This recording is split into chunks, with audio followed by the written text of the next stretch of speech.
Gabriel García Márquez, the great Colombian writer, said that everyone has three lives: a public life, a private life, and a secret life. Do you know the same is true of infrastructure? No, so that's what today's show is about, the secret life of infrastructure? Yep, the secret life of infrastructure. Because today, on A Dictionary of Finance, we're talking about the thing that connects the public life of infrastructure to the private life of infrastructure. The public and the private. So what connects them? Partnership. In the last decade or two, public-private partnerships...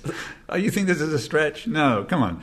Public-private partnerships have been set up to build hospitals, roads, all kinds of other things that we used to think were built and operated by the government. These are the things that people call the PPPs. That's them. It's a very important thing for people to know about because it's quite likely that local politicians or regional politicians might be involved in these. You might hear them talking about PPPs, and you, as a citizen, should know what's being done with your infrastructure. Joining us to explain the secret life of infrastructure is Stuart Broom. Stuart works at a part of the European Investment Bank that's called EPIC. Not like a biblical epic, like with what were the ones in the 1950s, the Ten Commandments? Charlton Heston. That was probably some infrastructure there. How did he get across the Red Sea? It was probably a great PPP. Metaphor. Probably a PPP.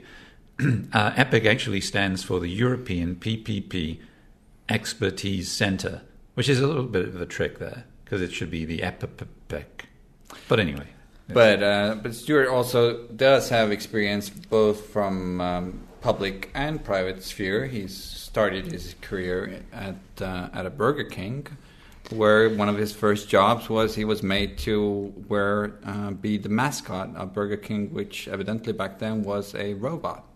But never mind. And if that doesn't spur you on to better things, then nothing else can. Yes, so welcome, Stuart, to the show. What does the robot do? He shakes the children's hands and gives out party bags. I wonder how you get a robot from burgers. I mean, why weren't you walking around dressed as a burger? Oh, someone would have bitten you, wouldn't they? I think so. These are small children. That's all right. All right, so let's get to the public part and the PPPs. Stuart, can you give us a definition? What is a PPP? Well, we have all the various academic definitions and things, and sometimes there's not a single agreement. But the idea is that you deliver infrastructure through the private sector, and the public sector only pays when the service is available to the public. So it's a way of doing infrastructure in a slightly different way, in that the public doesn't design the asset.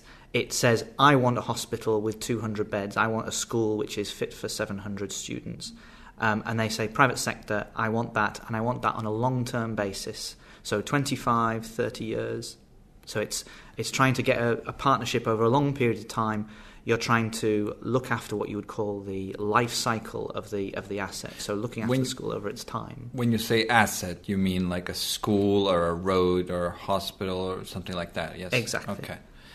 But so why wouldn't the public sector just build it themselves, hire a bunch of building companies and construct it like they do a lot of other things?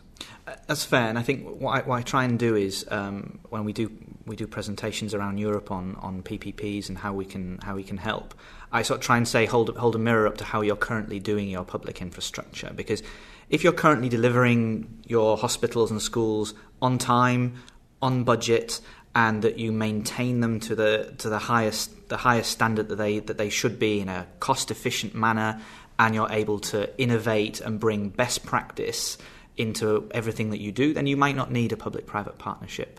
But usually when I give that type of presentation, there's a sort of weary look on the audience, and they can all think of examples in their heads of stadiums that still haven't been built 3 years after the event was supposed to be finished, people who are sitting in half-empty schools in prefabricated buildings because they're still waiting for the school to be delivered. So the problem might be that the people in the public sector don't have the same kind of economic motivation than people in the private sector would be to build that thing on time and within budget.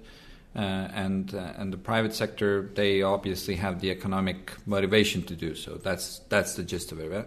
Yeah, and I think probably like some of your other episodes, the idea is transferring risk. And in the case of PPPs, you're supposed to transfer risk to those best able to manage it. So in terms of life cycle costs and looking after buildings, the public sector sometimes isn't the best at doing that. So you transfer the risk to the private sector. So they only get paid if that school or hospital is being maintained to its proper standard, the contractual standard, the thing you signed for. Mm-hmm. What it isn't is that when the public sector is a normal building and it's falling apart in 10 or 15 years' time, you can't go back to the builder and complain about it. You have to find the money from public funds. Sometimes that's available, sometimes it isn't. With a PPP, that is contractually committed to, and the standard is committed to. They're contractually obligated to run it in a certain way. Mm-hmm. And who is deciding? Is there a third party, or is it the public? So one of the issues we have with PPPs is people think the private sector is going to do everything, and at the point that the contract is signed, the public sector can just sit back and enjoy the hospital. That isn't the case. You need to actually monitor what the private sector is doing. So that is one of the things that EPEC tries and teaches people to do, is make sure that after financial close, not everybody just doesn't just disappear. We've got the money now. There's a contract signed. That's it. It's a tedious process. Now it's over. So we try and teach you need to have capacity in the public sector to monitor the contract. So if it's not available, if a classroom has a hole in its roof, then you need to say to the private sector, that isn't what we contractually agreed upon. I'm supposed to be paying you X this month. Actually, for me, you're not meeting your contractual obligations. I'm going to make a deduction. And that deduction is set out in the contract and the reasons for it. But can you take that deduction and then go and do the work yourself? If there's a hole in the roof. Mm-hmm. No, they're obliged to do it. So they will pay to fit. They out of their own funds have to pay and fix it. You don't have to pay them for that month that it wasn't available, and they have to fix it at their own cost. It seems like some of the criticism of using PPPs has been that it hides the obligations that the public takes from the budget. I'm receiving the service over 25, 30 years of the school. So actually, I only want to pay for it at the point at which it's available. So unlike when I build a school now, I'm building a school, I'll pay for that school. In a PPP, I'm paying for the service. So that's why it makes sense to spread the payments over the 25, 30 years. And in a sense, it actually gives the public a better overview of the whole life cycle cost of the project, which, if I just built the school now, the public might think, building the school cost X million, and that's a great deal. But I won't be telling the public, that over the course of the 25, 30 years that we're all using this building, there will be additional costs related to maintenance and whatnot. Yeah. So the clarity over how much it costs to maintain a road, a hospital, because you can see it in the bids that come in from the private sector, you have what would be a certain amount of cost certainty over 25, 30 years. You can see how much it's going to cost. And again, holding that mirror up to the public sector, the easy thing is to build schools and hospitals, but maintenance is boring. It's one of those things that when governments do budgeting, I used to work in the Treasury, and maintenance is always one of those less sexy things than, politicians want to cut ribbons on trams and things like that, but the maintenance of them and the operating them, it's a bit boring. Yeah, difficult to cut ribbons on maintenance, I think. Yeah, that's why actually building refurbishments, which you can do as a PPP as well, aren't that exciting. I've refurbished a building, but actually, doing that and maintaining it properly, making it work for its full asset life, getting the most out of it, is the most economically efficient way of using infrastructure. Nonetheless, you get that sort of transparency of cost over 25, 30 years you might not get. However, you are taking away some of the flexibility to say, actually, I haven't got much money this year, I don't want to do that maintenance. And some governments like that flexibility to do that. So, PPP comes with a certain amount of constraint on not allowing governments to say, actually, let's not bother fixing the school roofs this year. It seems like a lot of the overall perception of PPPs, or the problems that the public sees with it, are related to the fact that they perceive the private sector as taking advantage of public funds, of somebody benefiting from building of schools or the building of roads and maintaining those. Well, I think you always get into an issue with public sector reform in many countries to do with what is the role of the private sector and the right of the private sector to earn a return. And so, there's always be an element in politics which says the private sector is dark, evil, and trying to make money out of you, the taxpayers.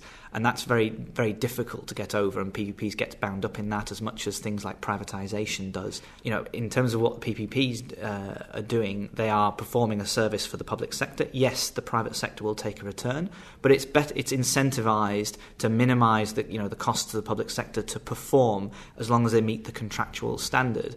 And that is, you're paying money for what should be a better service.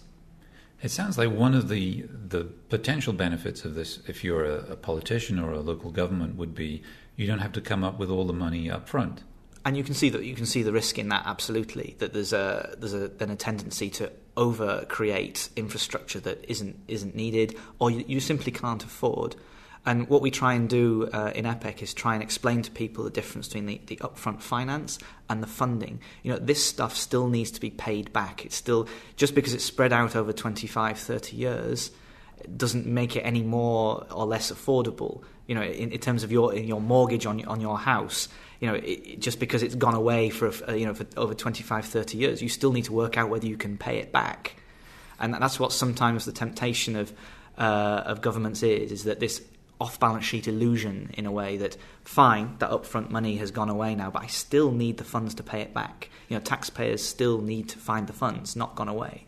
But I imagine the main issue is going to be, how well is the contract set up with the private partner in that sense. If that roof of the school building is leaking, how well is the government equipped to reduce payments or to force the partner to fix that roof?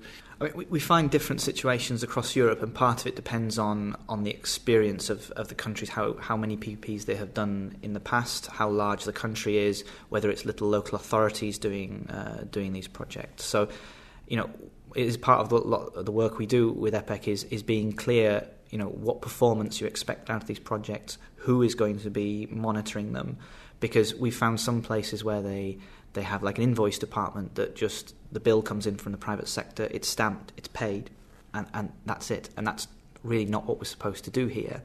And, a number of countries have done these things called operational reviews, where they go around and say, is this contract being enforced as you said it was going to be? So you go into a school and you say, well, you said you wanted this school dusted, cleaned, once a week. The cupboard up there, I came a month ago and my name is still scrawled in the dust.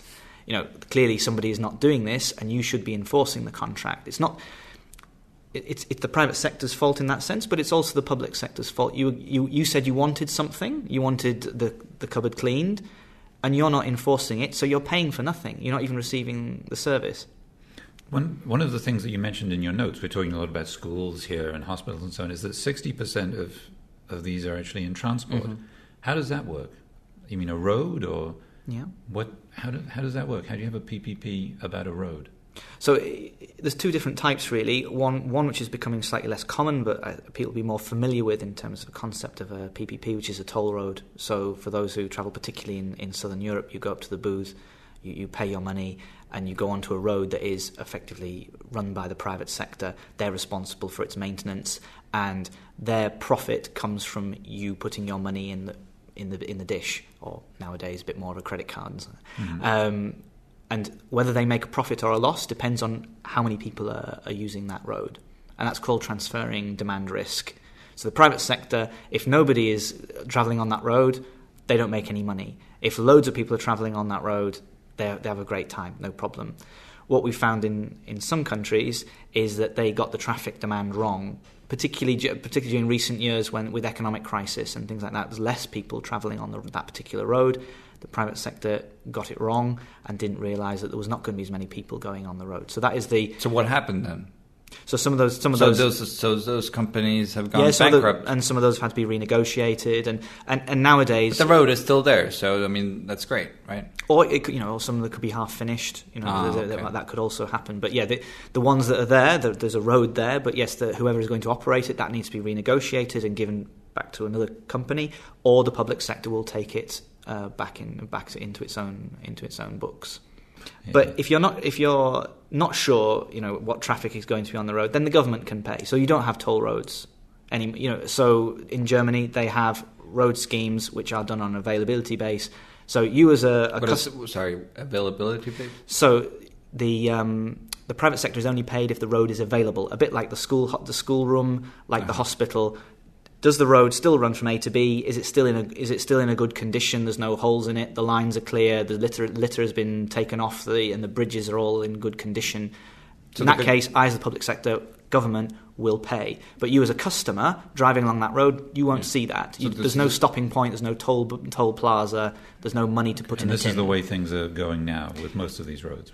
So generally these toll road schemes are much less bankable than they were before. You very rarely see them in the market now. Most of these types of schemes will be availability based. Is that because they're having difficult time assessing how many people will drive on those, or why are they less bankable?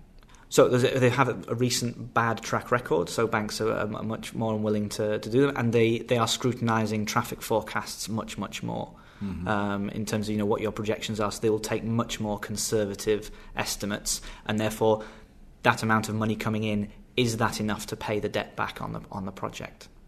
Stuart, can you just to finish off? Can you tell us which sectors have been more successful in PPPs? I mean, I understand most of those PPP projects are roads. Is that because these are somehow best suited for PPP structures, or what's the track record in hospitals, prisons, schools? Is there some type of infrastructure that doesn't work very well? You also have to define successful. So, for example, if you were being very selfish and talking from the bank, in finance terms, PPPs work pretty well. They have a very low default rate. They work very, very well from that point of view. For the consumer, you would probably say that the toll roads, for example, have not been recently very successful because a number of them have gone bankrupt and had poor services. Availability-based roads work very well. As you say, the customer doesn't really notice that they just travel on a really nice, well-maintained road. They don't pay into a toll plaza. Government pays. They're well understood as projects, so they're very easy for the bank to, or relatively easy for the bank to analyse. For banks in general to analyse. They've got a good track record across Europe. The projects tend to be quite similar. So things that are more unusual become more difficult. Accommodation is relatively easy.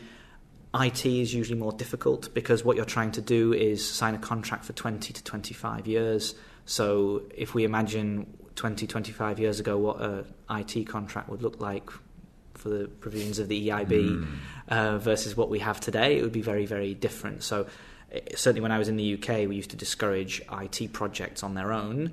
Accommodation, you mean social housing projects? Accommodation is a general catch-all for things like office buildings, schools, court buildings. There's so much more infrastructure than I thought. It is the secret life of infrastructure. They do indeed have a secret life, and there appear to be probably more PPP projects around than we can imagine. Well, you can contact us on Twitter and tell us about a PPP that you came across and that perhaps you didn't even know was a PPP before. Yes. There we go. That's some social engagement for you. Because I am at EIB Matt, M-A-T-T, EIB M-A-T-T on Twitter, and Alar. And I'm at Alar Tankler, A-L-L-A-R-T-A-N-K-L-E-R. You have to go back and listen to the podcast in slow motion to write that down. But meanwhile, do subscribe to our podcast and tune in next week for our next episode.